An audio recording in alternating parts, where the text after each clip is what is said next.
Hey everybody, welcome back to Confidently Insecure, the podcast where we are absolutely sure we don't know everything. Today's guest is one of my dear friends, Meghans Boykoff. She is a incredible producer over at BuzzFeed, but she's not here to talk about that. She is here to actually share her story about her journey with being diagnosed with cancer at the age of 25. It's a really beautiful episode. It was really raw and honest. I didn't want that episode to be like this sappy medical, sad story. I think Meghans is such a badass. And when you hear her story, I think you will be just as touched as I was. Don't forget, you can rate this on iTunes. You can also get your Confidently Insecure merch. Link is in bio. And enjoy this episode with Meghans Boykoff.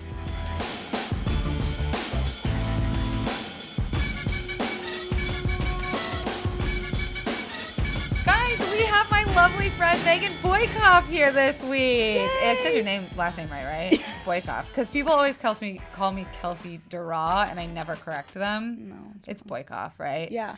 Thanks so much for joining us. I know you as one of the lovely producers at BuzzFeed, but today we are not here to talk about that. Oh no, listeners, we are here to talk about something much deeper, much more personal. So right off the bat, I just want to say thank you for. I'm not going to call you brave because I'm sure you're sick of hearing that. But No, you can call me brave. Okay, in that case, thank you for being so fucking brave to come on and talk about your journey with cancer. You are 27 years old, and you are how long in remission are you?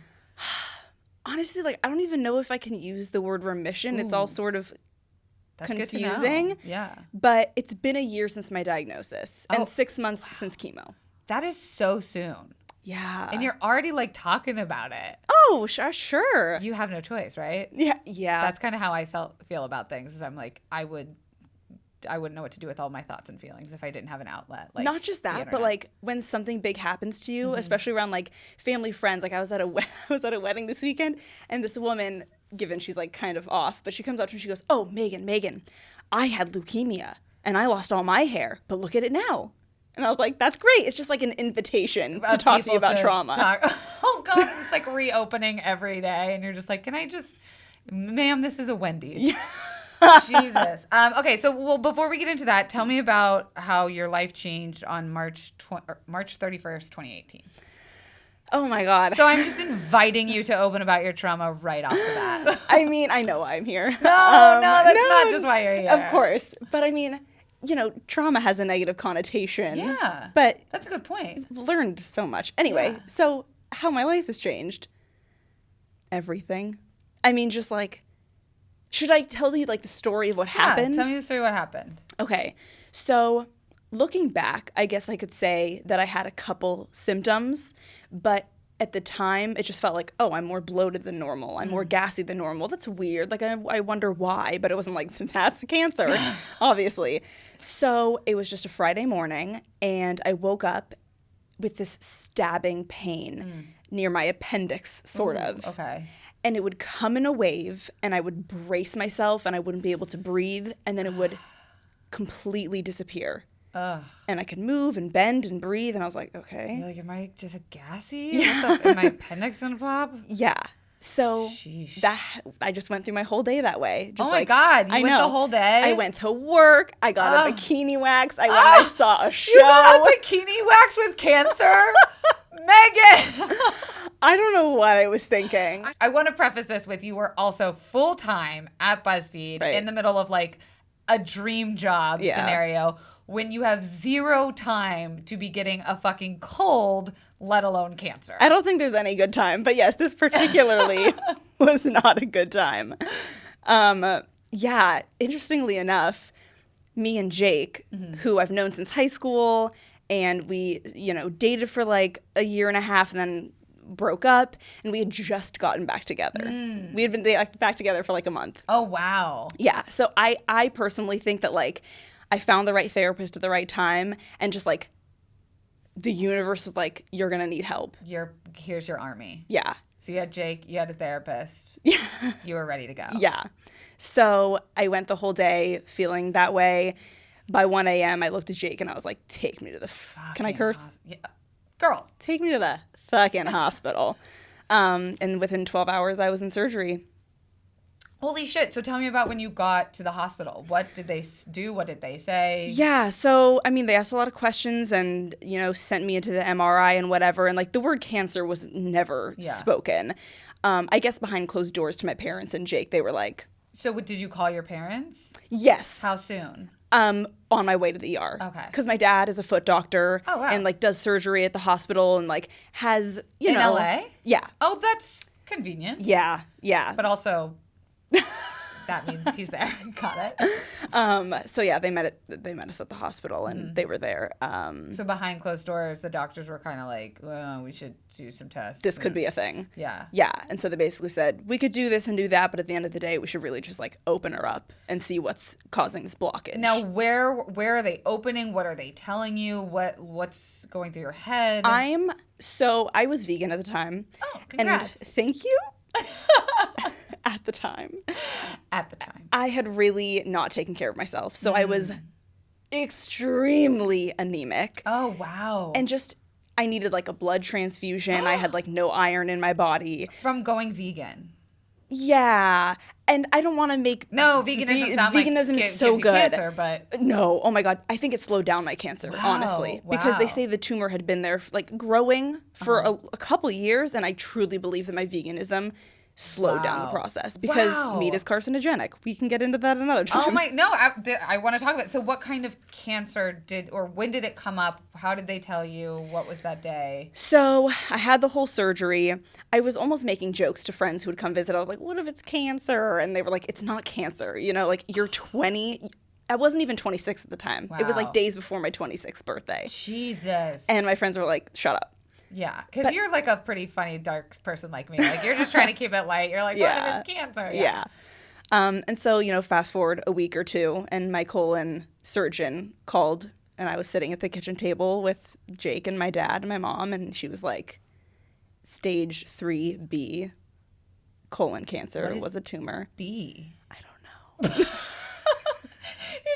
My dad had stage 3 something, and I literally don't know what it's called. I was like, it was in his belly button, and then it went to his bladder, and that's all I know what it is. Yeah, I don't know it's complicated. It's a lot. Yeah. So I don't want you to like have to relive that moment, but I did write down a question where it's like, I feel like the word cancer, in a weird way, like everyone has a connection to it in our generation, whether it be like someone they know or they see it in media, but the word is definitely a lot more like normalized more than it's ever been, because it seems like every day, left and right, something is happening to someone. But what did it feel like to have that word attached to yourself? Honestly, it's probably something that underneath it all, I'm like still grappling with a little, because, cancer is like the punchline of the joke in a sitcom where it's like, what's the worst thing that could happen? Cancer. That's not a well-written joke, but you know what I mean? It's like, you're not here to do your type 5. Thank God. But that's like worst case scenario sort of thing. It's like, don't Google it because you don't want to get it in your head. Yeah. And then it like was actually happening. I just immediately started crying, and you don't want to be a cancer survivor. You don't want to be dead from cancer, obviously, but I don't know, I don't know. It almost feels like it didn't feel real. Like, is it hard to imagine yourself saying that? 100%. Like, I think it's on my Instagram bio, and it like doesn't feel like something I connect with for some reason. It feels like something that happened to you. Yes. It's not a choice I made. Yeah. It's something that happened to me. And I feel like it just comes with all of these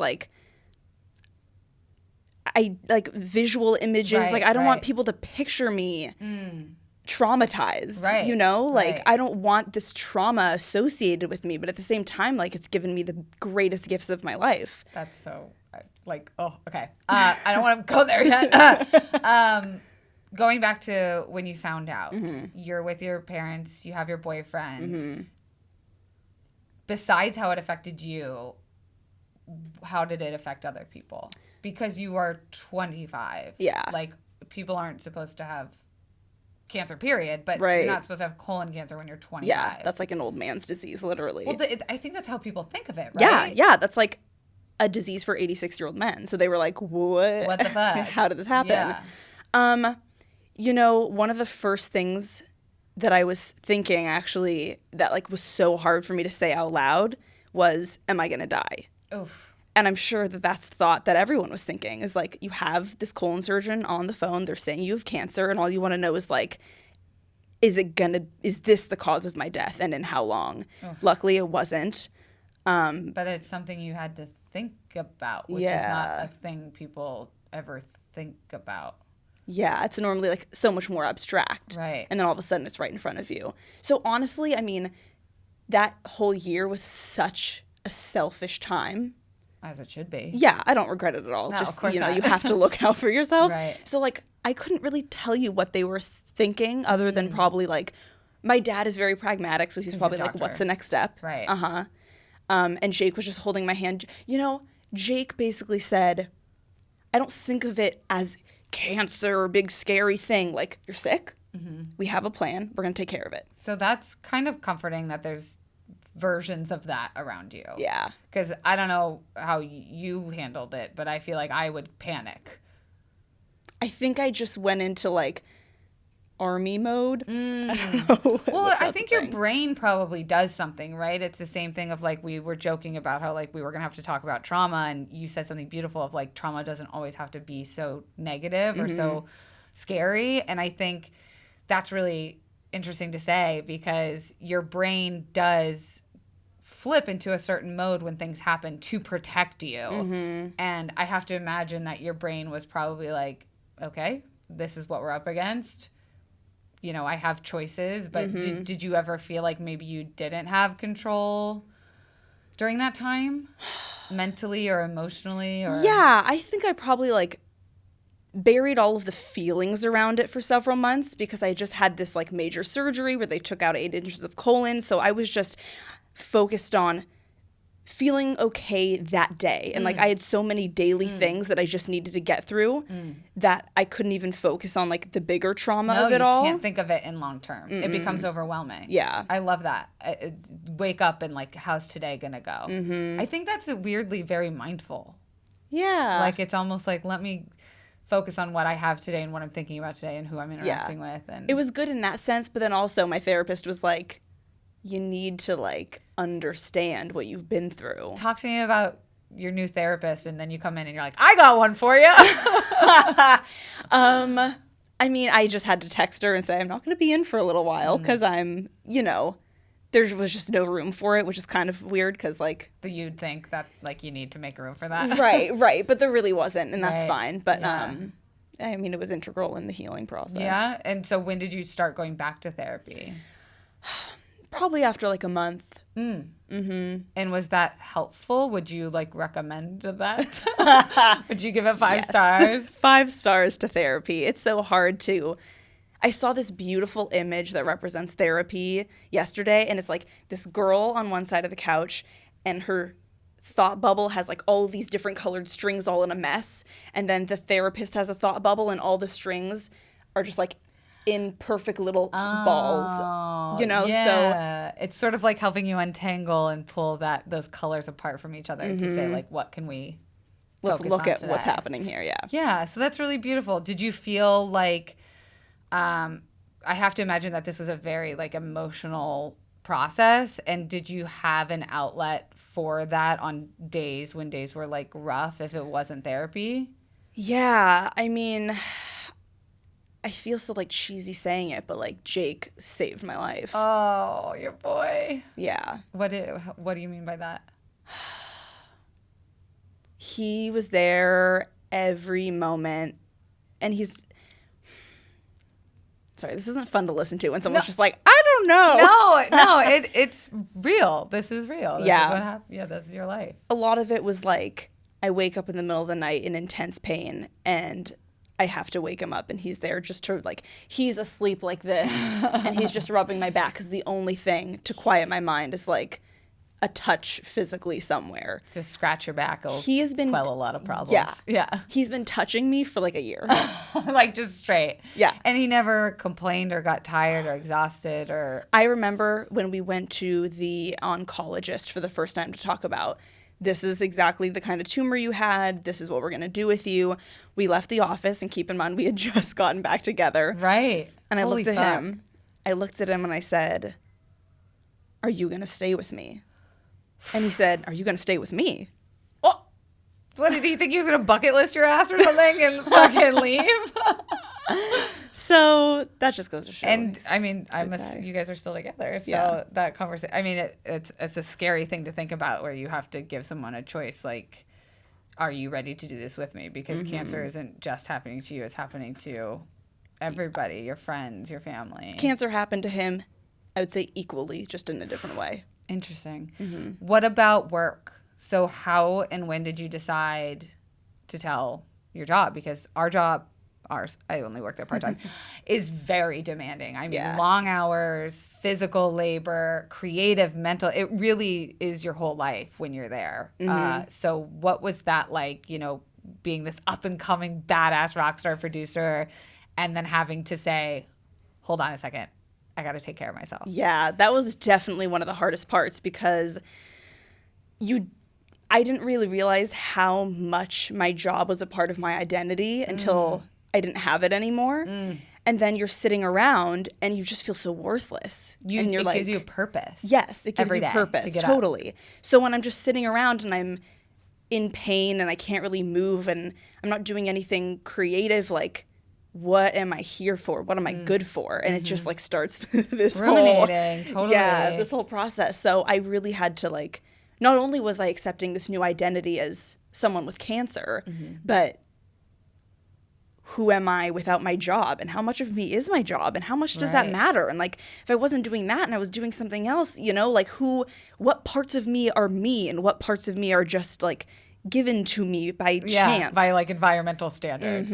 So did you do a phone call? Did you go in? Were you talking to, your boss or coworkers? Like, were you worried about people finding out? Because I remember I still worked there when you were going through it, and I don't think I found out until you posted on Facebook. And then I was like, what the fuck? I didn't even realize you had been gone for that long. Yeah. I think after the surgery and hearing that I had cancer, I emailed my HR person and was just like, hey, what's up? This is happening.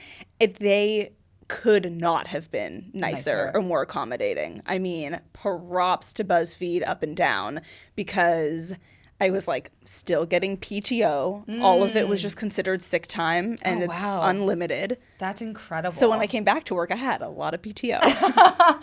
So do you still have it? Yeah. Are you going to like take a fucking vacation? Oh, girl, I've been vacationing for months. Well, I think the universe gave you that much. Yeah. So you talked a lot about the days you didn't have work. And when did you decide? Talk to me about the decision to do chemo and the decision to treat. Okay, well, that wasn't a decision made by me.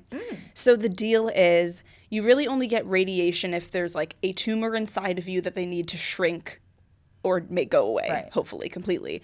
And they just luckily, completely cut mine out. So the margins were safe is what they call Correct. it, right? Okay. Clear margins. And are they testing like your lymph nodes and shit, your blood? Like, do they go through and do a full ass So they body? do a body scan, but you can't see what's microscopic. Right. So you still have to get chemo to kill whatever might potentially be swimming around. Shit. So when you asked in the beginning, like, how long have you been in remission? It's like, you don't fucking know. They took the tumor out, so like the day I went to the hospital, but sort of not too. Right, because it's also going to be a lifelong process with you, I imagine. Yeah, just always being more careful and like getting more scans. The thing is, here's something very interesting.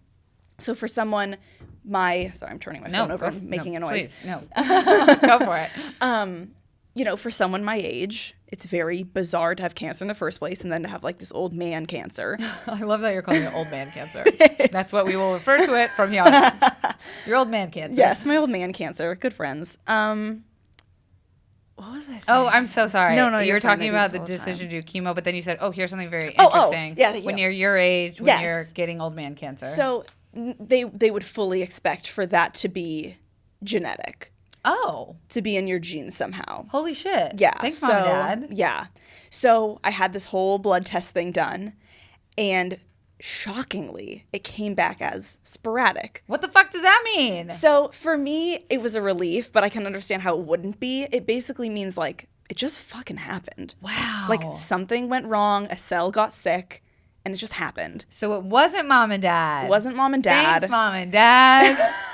But that also means if it were genetic, you know, lots of, let's say it was breast cancer, that has implications for like your uterus and your ovaries, and right. it's like It's a lot more. implicative. Right. No, we don't know words on this podcast. I didn't say them wrong all the time. That's a word now.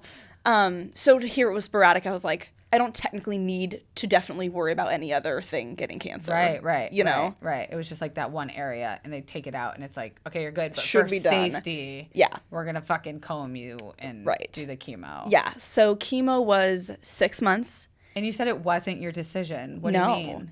No, because Sorry, bubbly water. Okay, sorry. That's disgusting. at the end of the day, I could have opted out. But no.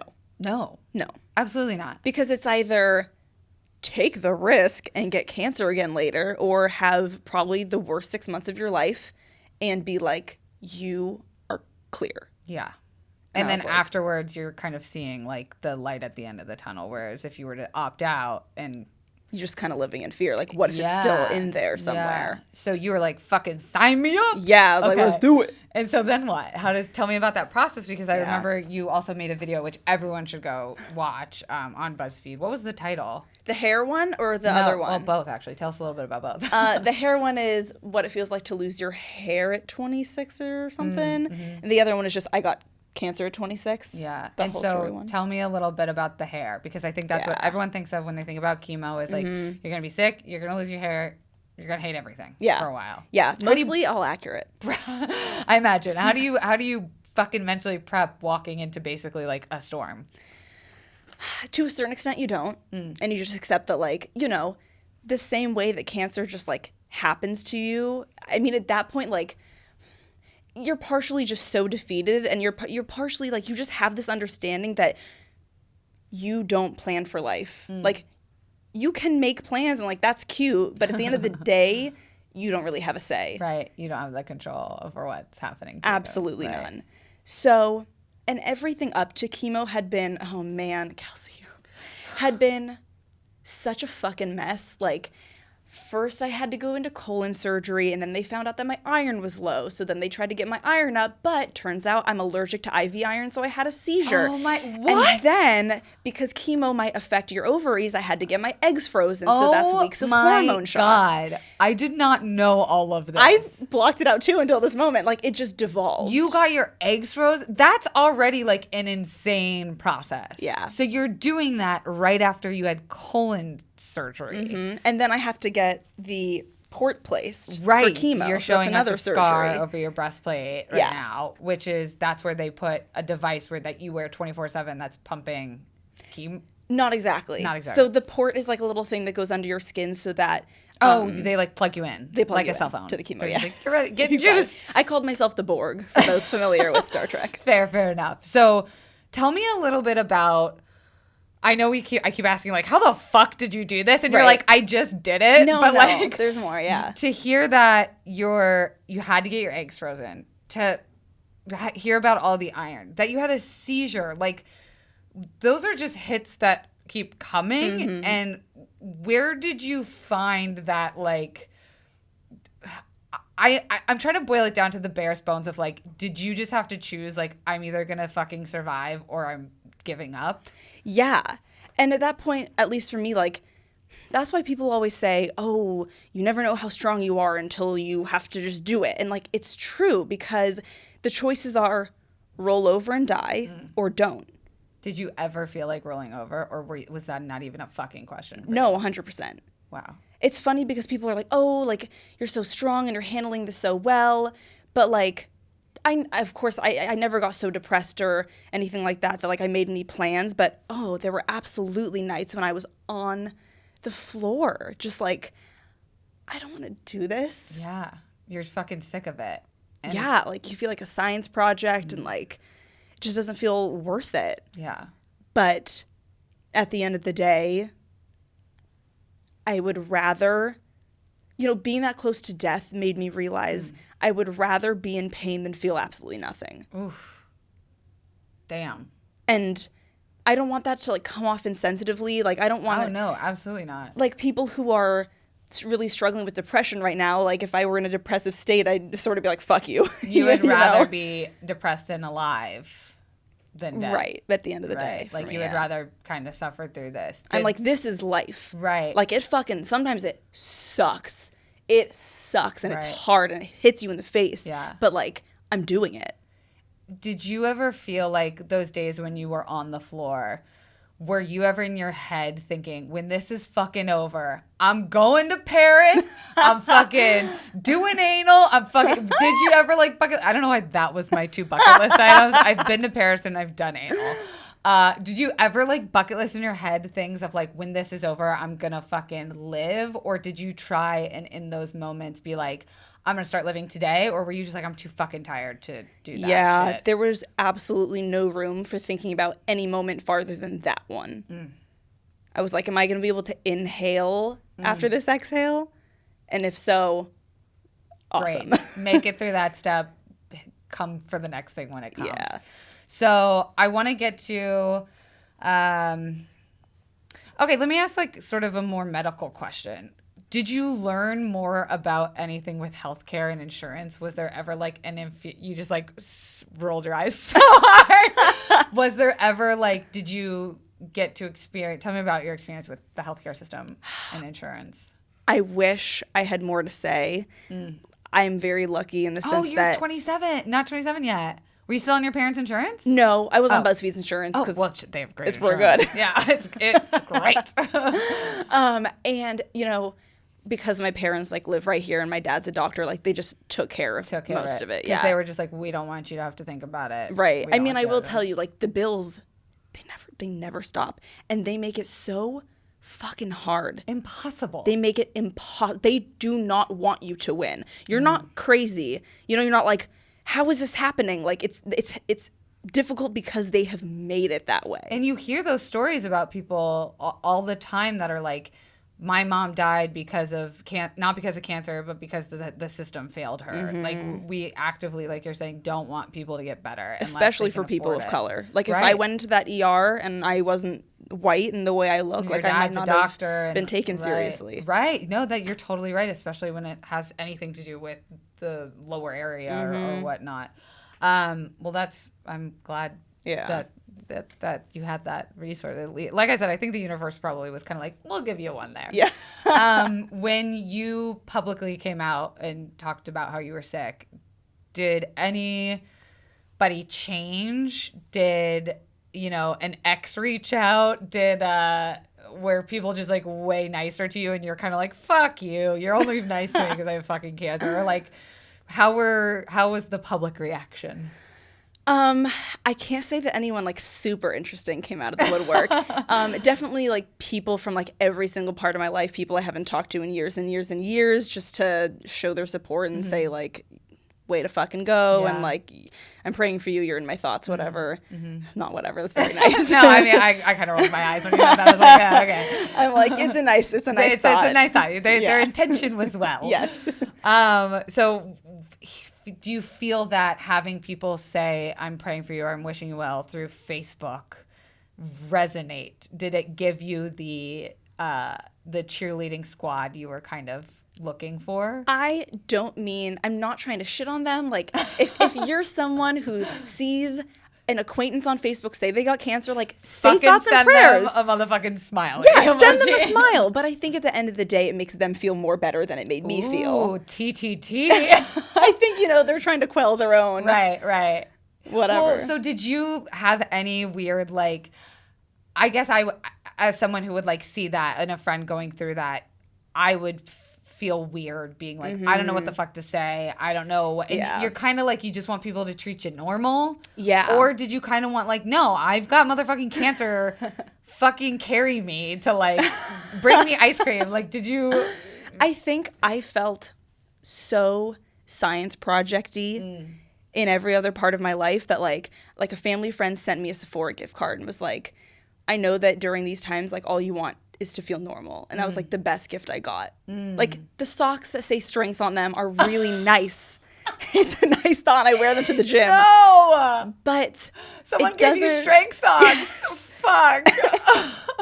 But at the end of the day, yeah, I just wanted to feel fucking normal. And something that I actually heard recently that really resonated with me was sometimes people hesitate to say something to someone with a trauma like, I'm so sorry that this person just passed away, or like, how are you feeling? Because like, oh, you don't want to remind them and bring it up. But at the end of the day, like, there is no reminding a person. It's always there. Wow. You can't remind me that it happened. Right. Sometimes I'm like, I don't feel like fucking talking about this, Susan. I know you got leukemia and you lost all your hair, but I'm just trying to take wedding pictures, you know? I'm not fucking wedding lady. You don't need to connect with me on a goddamn level. Like, this isn't a club. This isn't the C club, and it's not the time to meet. C club? Cancer club.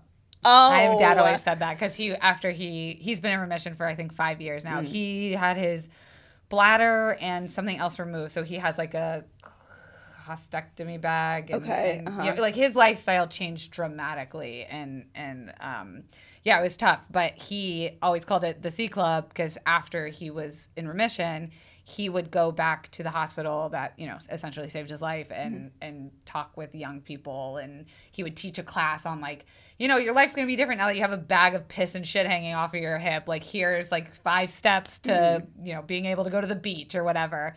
So did you ever find cancer community when you were sick, or were you kind of like, I'm not trying to identify with that yet? Or do you think maybe it'll come in time? Or what a good, well-timed question. I think at the time I did, like, I was just trying to bolster myself and put myself together, and I just kind of lived like this. For those just listening, I have my hands all around my like head. a little bubble. Yeah. And I just, you know, Jake was like the person who I relied on the most, and like that was enough, and I was just trying to keep it together. I went to a cancer support group once, but I didn't want to be that person. I didn't want to be that person, and also it was just a really far drive. But which in LA, that'll end it for you. Yeah. But in around a month, I'm going to Colorado to go on a rock climbing trip with young cancer survivors. No way! So I'm hoping to like uncover some pieces that haven't been quite resolved yet. Yeah, because it's still so fresh. Yeah. It's still, like you said, it's like hard to even use the word remission. But finding people your age that have gone through something like this, like, I think, yeah, maybe now that you're a little bit out of the woods, or like a more out of the woods than you were on March 31st, 2018, you have to find your people to uncover a little bit of like what you've been through and kind of be like, okay. Of course, like, trauma has different effects on different people, and I think we can all learn something beautiful from certain traumas and whatever. But people who like face their mortality at a young age and that kind of trauma just like has a different effect on a person. So it'll be interesting to be around people who have that same new perspective. Yeah. No, that's beautiful. I do want to ask about the mental shift. There was a couple of like fan questions. Oh, here we go. So Sydney wanted to say, I beat cancer at age 10 and now I'm 22. My question is, what is an unexpected side effect of beating cancer on your mental and emotional development? I know for me, it has entirely changed my outlook on life and is something I truthfully have had some intense therapeutic discussions about. I hope this all makes sense. Mental health is a huge thing, and mental development is something I think is majorly overlooked in the aftermath of having a possible terminal illness. That makes perfect sense, Sydney. Sorry. Are you going to edit that out? No. This is Confidently Insecure, the podcast where we're absolutely sure we don't know everything. This is raw and real, baby. I don't clear my throat. I'm a regular person. No, that makes perfect sense. Something unexpected. Sometimes I can feel my life happening. Whoa! I just got chills when you said that. Like, I'll be in the car driving like, to the gym, somewhere, whatever, and I'm just like, this is your life. Oh, Like, it's not happening. It's not happening in the past. It's not happening in the future because that's not guaranteed. But this is it right now. Like, this moment, you're breathing and you're alive and it's happening. And it just makes you so fucking grateful. wow. Because even when I'm having the shittiest day, if I can get myself in the right place to forget it all for a moment, I can go, at least you're having a day. Wow. That is fucking beautiful. And even if it's just being aware. I think we all get so caught up in just the fucking shit of daily life that someone is capable of reaching that who hasn't maybe gone through what you've gone through, but it's amplified and sort of brightened when you're faced like what you said with your mortality. Mm-hmm. And I hope whoever is listening to this right now just kind of can try and resonate with a moment like that, because I think that that's so important to slow down and take that in and really drink that up as much as you possibly can. Slow down, but also wake up. Ooh. You know? No more naps. You can nap. But like, oh, I just want to shake people and be like, stop being complacent. Stop waiting. Stop waiting. Because when the end of your life is potentially right in front of you, you realize what was I waiting for? Tomorrow isn't guaranteed, you know? Like, oh, those just sound like words, but like when it you doesn't. Really feel it, like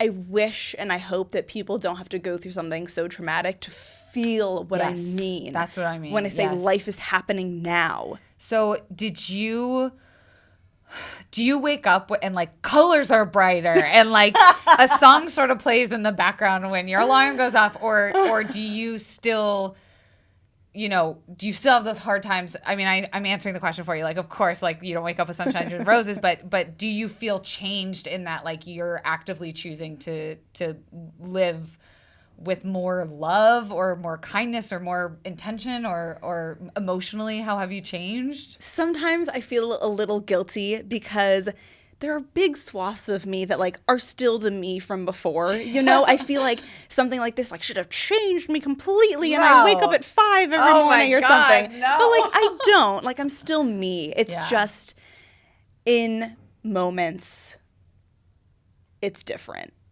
And I think overall, like, it's a good thing and a bad thing, because when you feel the pressure of like how important your life is and how important your life decisions are, like all of a sudden I feel like I look at my whole life in front of me in my mind, which is hilarious. Like I have any idea of how much of my life is in front of me. No, but kind of. Kind of exciting, kind of scary. And I think about like, what are you going to do with your second chance, you know? Oh. And that's a lot of pressure. It is. It's freeing, but it's a lot of pressure. It's like you can do anything. There are no rules. Yeah, because now people are going to expect you to like quit your job, move to Bali. Which I've thought about. Yeah? Not Bali, but yeah. Okay. What's on your bucket list? Like, how do you handle that pressure? Because that's such a good point where it's like, I think I can relate a little bit to that with depression that I've gone through, where I have survived, I'm still surviving it. And I feel guilty about the days when I do sleep until 10 and 11. And I'm like, no, like you have to take care of yourself in order to go do the Bali trip. Mm-hmm. Like if today's a bad day, like I guess I just am kind of fucking sick of people who walk around all the time with sunshines and smiles coming out of their ass. But do you feel like, how do you balance that pressure of like, you've been given us a green pass, you've been given a second chance, fucking live your life, versus like, yeah, I had a shitty day today and I'm going to also allow myself to just kind of wallow in that, or, something that has nothing to do with cancer, just let me be myself for a little bit. I think I just remind myself that like, yes, as important as it is to like grab life by the balls and do it all now, like life still takes time, and like you have to let it ride, like half of me feels like you gotta go, and the other half of me is like, but don't be brash. Is that a word? Absolutely. I just use it to describe myself all the time. But rash. No, don't rash make is a different, rash decision. But also brash is like bold and brazen. Oh, that's not really what I meant. Oh. don't make a rash decision. Yeah, yeah. Okay. Like life takes time. Decisions take time. Like part of me wants to sell everything I own and move into a tiny home. I shit you not. I've watched so many tiny home videos. They're cool. It's like living in a cool. treehouse. And just like escape and start over. And like when you feel like you have a second chance and you have all these opportunities, I'm like so overwhelmed by all the options. I'm like, there are so many people that I want to be and so many lives I want to live. I keep bumping into the mic thing because I'm getting excited and leaning forward. No, it's what it's here for. So that, yeah. I know I keep saying like, that's why it's so overwhelming. And you're like, but how do you deal with it? And I'm like, I don't. No, that's literally what I wanted out of this episode because I can only imagine. I can't put myself in those shoes of what being given quote unquote a second chance is. But I think there's something like you said, you wish people could listen to this and not have to go through what you go through to still experience that brightness, that whatever, that feeling of feeling alive and taking chances, but don't be fucking stupid. Like if you're broke and you still need to work and like, you know, you don't need to mend that broken relationship. Like don't do it. I'm talking about the stuff that like has been sitting in the attic of your mind for a year and you're like, but I just don't have the this or the that. It's like, nah, you fucking do. Just do it. I want to talk to you a little bit about your hair because you have done so much content around it before pre-cancer. Well, I shouldn't say pre-cancer, but pre-cancer. Yeah. So does it feel like there's two parts of your life, pre and post-cancer? Definitely. Yeah. Okay, fuck it. Pre-cancer, you did so much content around your hair, and then I don't want to say post, but like during your journey now, you've also done some content about your experimentation with wigs. She's wearing, I wish, if you're not watching this, just go to youtube.com/KelseyDarragh so you can see this gorge piece you have she on got today. Inches. What's her name? Do you name your wigs? I normally do. This one doesn't have a name. Okay, whatever. Just something to think about. Tell me about that process because your identity, you had to detach a whole from other your hair. Part of my identity. Was like you have this gorgeous curly brown curl locks, thick, brazen bold. More adjectives. Yeah, I'm like running out of. I'm like, how do I describe hair? But I remember I actually had run into you at a Halloween party. I think it was last year. Yes. And we're standing in a circle, and I'm looking around, and I say hi to everyone, and I kind of like skip over you because I'm like, oh, I don't know who that person is. And then you're like, hey, it's me. And I was like, oh my fucking God. I had never focused on just your face. I had always known you by your curls. And then I felt like a fucking asshole because I did that thing that you don't want to happen when you have cancer. But like, tell me a little bit about that process and how it's changed you and how maybe it has or hasn't. Sure, definitely has. You know, I grew up with hair that like didn't fit into the societal beauty standard and took me, oh man, timing is so hilarious in life. It took me 25 years to figure out what to do with it and how to love it. Manage it, yeah. And I had just, the last video I filmed before chemo or before my diagnosis was a curly hair tutorial. Yep. With like different people with different kinds of curly hair. Because I just wanted other people to love their hair and it took me so long to accept mine. You're like, okay, I love you hair. And cue act 3. Yeah. Exactly. And like a year before my diagnosis, I had made a whole video where I wore a bald cap for a day because I just wanted to see how I look bald. It was amazing. And in the video, I say like, how much of me is my hair? How much of my femininity and identity is tied to my hair? Questioning all these things. Little did I know, a year later, I would be forced to actually understand the answer to those questions. I shit you not. Around the same time, I was threatening my mom to shave my head. I was like, I just want to shave my head. She was like, this is what she did. She went, please don't. She mommed the fuck out of you. Very serious. She mommed the fuck out of you. And then a year later, I had no choice. So my hair started falling out before chemo even started. Oh, wow. Just from stress and trauma. Oh, my God. I don't think we think about that. Yeah. As a symptom. Yeah, definitely. I really don't, even to this day, like give enough weight to how traumatized and stressed I was. And then I think about like your hair fell out of your head, you know? So that was happening. And I think for maybe 3-ish months, it was enough. And I just tried to hide it and style it this way and that. Oh, and I remember one day I got out of the shower and my hair was all wet, and I looked in the mirror, and I was going to have to, like, go out in public that day. And I was just like, you just don't look like you anymore. Like, this whole part of you is gone. Like, people, like you just said, like, you're the curly hair girl. Like, do you know Megan? She's the one. She's the curly hair. You'll notice her from behind. Yeah, it's the identifying factor. So when that's gone, you're facing again, then how much of me is me?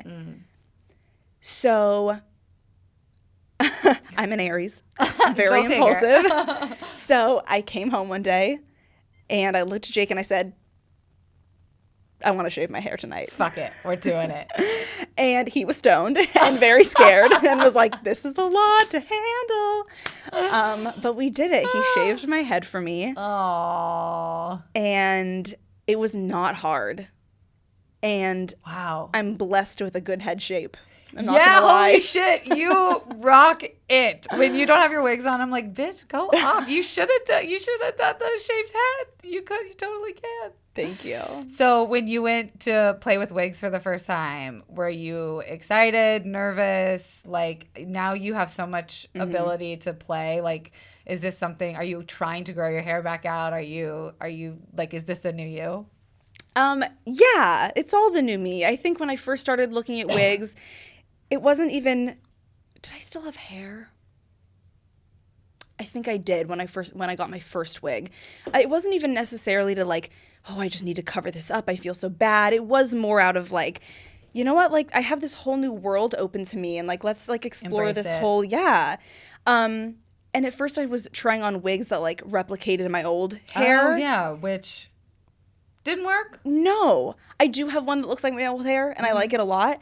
But it just it felt shameful. It felt like I was ashamed, and so it didn't feel right. And so then when I tried on like the bright purple one with the dark roots, I was like, fuck this yeah. bitch. This is who. Automatically your whole demeanor changes. Truly. Like, yeah, it's like a personality a little bit. Yeah. So ever since then, I have like 10 wigs, and they're all a different personality. I'm not trying to grow out my hair long because I do really like it short. Yeah. So I'm just like playing with different styles as it grows out. Yeah, okay. It's very cute. You pull you. it off well. Thanks. I want to go into some fan questions. Casey wants to know your opinion on Hollywood glorifying or not glorifying cancer with romance movies. That's interesting. Did you watch any when you were going through it? Or Definitely had you not. seen some prior? I did not need more cancer content in my life. I had quite enough. I had my own novella going on. Got it, yeah. I've honestly never thought about that. I'm trying to think if I were to sit down and watch a movie where some girl has cancer and this guy like falls in love with taking care of her, I'd probably just laugh because it just doesn't do any justice to the pain that everyone experiences. And like, yes, beautiful things can come out of trauma, and they have, but I wouldn't like wish that on anyone because you might come out with a new perspective though, you know, like. Right. And I think in a weird way, like, by trying to normalize it, it does get glorified a little bit. Totally. Because it's Hollywood and because you have to add a story to it, whereas, like, would someone want to just watch the real, raw truth? Yes, of course, there's beauty in that, but, you know, does everyone look like a fucking ASOS model with, like, a chiseled chin? No, I'm sure it's not as beautiful as the movies make it out to be. Totally. So would you watch, like, The Fault in Our Stars? Oh, I did see that. Yeah? Oh, of course. Oh, such a good movie. The problem is, yeah, John Green kind of did a cute little tale there. It would be interesting to watch it after everything I've been through. Okay, interesting. Cassie wants to know, did we have so many Cassie? We had like a Cassie, a Casey, and a Sydney. What was the most unexpected moment in your journey? I guess it could be positive, negative. The most unexpected moment. One moment. You're like, bitch, it's all a blur. Did you not hear all the shit I just went through? Maybe probably. No, I love that. That's my next podcast. Maybe probably. Where I'm not sure, but probably. I love that. You can have it. Okay, great. Thank you. Probably how close it brought my family together. I think I saw a side to my brother that I never have. I didn't even think about that. Because shit just gets real. He's 30. Oh, okay. Yeah, and not, a super lovey, demonstrative, in touch with his emotions kind of guy. And it's God, it's so ironic because I remember wishing all these things. Like, I wish that we were closer. And like, well, bitch, you got closer. You had to get cancer to get it. Wow. And like, I wish my dad would open up more. Well, like, he opens up more now, but you know. What it took is kind of like you wouldn't ever wish that on your worst enemy. Yeah. Or maybe, I don't know, your worst enemy? No. No. Last question I want to ask, how will your life be different moving forward? I think we talked a little bit about like how you're kind of finding your community a little bit, and it's hard to say you're in remission because you are so fresh out the gate. I wouldn't even say out the gate. You're just so fresh off the experience. Mm-hmm. How will your life be different moving forward, medically, emotionally, and physically? I mean, you have like physical scars from things. How are you going to be different moving forward in your life? Big question. I don't love to admit this, but it is the reality that I wish I could say that I have no sense of like fear about the future, you know, like, oh, this just really woke me up and I'm just going to move forward. Like, no, like there's a big part of me. I'll say this, also ironic. Before my diagnosis, I made this whole series of videos about completing your bucket list. You did. Dude, what the fuck is the universe doing to you? I need to be careful what videos I make. I swear. Dead ass. Yeah. So, you know, all these videos about like, you never know how much time you have left. Live life now. And looking back, I know that I made those out of fear. It was less like, how exciting, like, guys, like, you got to go do it. And it was more like, oh my God, you don't know when you're going to die. And I wish I could say that that was completely not the case anymore, but it isn't. Like, I'm still scared. Right. And I think at least for a while, I'll still do things out of fear. But I'm working and hoping and trying to get to a place where it's not out of fear and it's just out of liberation. Yeah. Because cancer taught me that you don't have a lot of choices, you know? So you're fucking stuck with what you got. Yeah. And like, you don't have any control, really, is what I mean. Less choices and more like there's not a lot of control. So like, I think it'll take me less time to make moves. I think just all of the little parts of my life, you know, I'm trying to think of like a new bucket list series, actually. I'm trying to like formulate a new, like after this whole experience. Yeah. And I've been sitting making a list of what's on my new bucket list. Wow, you know, after. How different is it? Very? It is. You writing your children's book? Yes. Are you trying to get it published? I'm trying. Okay. Any publishers out there? Megan wrote an incredible children's book. Thank you. But I realized that like the things that used to be on my list, like swimming with sharks and those things, like that would be cool. But at the end of the day, what I appreciate is like making dinner with Jake. Oh. Like, what's the best part of my day? Catching up with my dad on the phone. Oh. Like, I wrote this list out for this new video series, and I'm like, this isn't much of a video series because what you start to appreciate is just like the little bits of life with the people who mean the most of you. With the most to you. Oh, and of you. I mean, I fucked up that really sincere moment. No, it was really beautiful. I was, that was, it was so raw. You know, like I wasn't sure how this was going to go. And I didn't want to be this like Pinterest quotey, like sad cry. I wanted it to be. It's my brand. Yeah, right. I wanted it to be like a little bit raw and fucked up and emotional because what you went through is fucked up and raw and emotional. And I don't want to like shower you with compliments, but oh, go ahead. I didn't see the shitty things. I didn't see the like gross parts. I've only seen what you've put out publicly and when I've seen you in public, and the energy you are able to give so fresh out of what you've been through. See, this is what I hate, because look at you. You're like, yeah. No. I don't know what face to put on. Because, like, you don't want to sit here and compliment someone who's, like, gone through something traumatic and be like, you're special. But, like, you are, Thank right? you. Like, it's very inspiring. And I think a lot of people who listen to this are, in a weird way, how you said, like, wake the fuck up. Mm-hmm. Like, I think those moments are so important. And being mindful of your life is so important, especially people our age and what we're going through. So I just want to say, you're a bad bitch, and I love you, and thank you for sharing your story. And we'll all be waiting to hear what's next for you. Thank you. Thank you for giving me the space to share. God, of course. I hope it wasn't too dramatic. No, not at all. Okay. Again, you can't remind me. Like, it's all here, you know? I hope I wasn't like Show me your pain as I prod you with this iron fucking stick. Can you also plug where people can find you in case they just want to like show their love or watch your content? Because I think it's so important and impactful. Thank you. You can find me at Meghans_Boykoff. Is there an H? No. The right way. Okay, so Instagram, Meghans_Boykoff, and then on BuzzFeed, just... I don't know if anyone can find people on BuzzFeed. Search cancer, and not the ones that say BuzzFeed is cancer, but the cancer content. Anything cancer. She's your girl. Yeah. All right, thanks, Megan. Thank you.